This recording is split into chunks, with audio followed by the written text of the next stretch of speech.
அது சொல்லுங்க.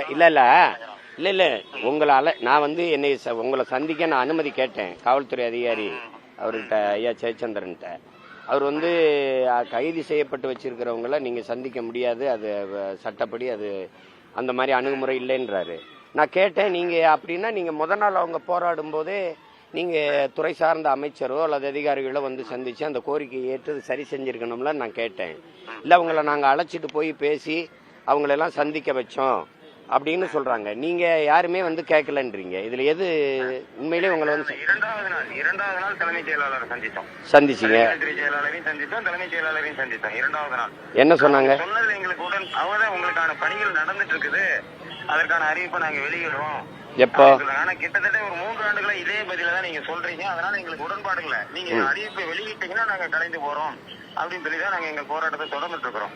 அதற்கடுத்து இந்த கடைசி 8 நாள் யாருமே எங்களை அழைத்து பேசல. தினம் தினம் எங்கள் மீது குற்றப்பத்திரிகை பதிவு செஞ்சுட்டு இருக்காங்க. தினமும் குற்றப்பத்திரிகை எஃப்ஐஆர் போட்டுட்டே இருக்காங்க. சரி, அதாவது ஒரு இடத்துல ஒன்று கூடி எங்கள் கோரிக்கையை தெரியப்படுத்துறது கூட அனுமதிக்க மாட்டேங்கிறாங்க. பேருந்து விட்டு இறங்கும் பொழுதோ 4 பேர் 5 பேர் டீச்சர் இறங்கினாலும் அப்படியே கைது செய்திடுறாங்க.